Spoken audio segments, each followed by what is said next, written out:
There are two worlds. Our world, the world of science, and Arcadia, the world of magic. Dreams connect these parallel worlds, but a dark force threatens the very fabric of dreams.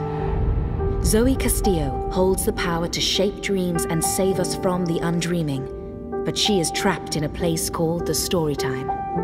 Kian Alvane is destined to play an important role in the war to come, but he faces execution for treason against his own people.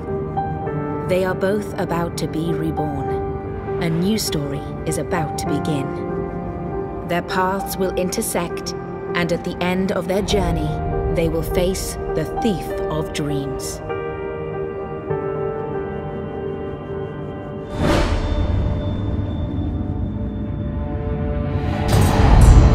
Not everyone gets a chance at redemption, to undo the damage they have done and to shape their own future.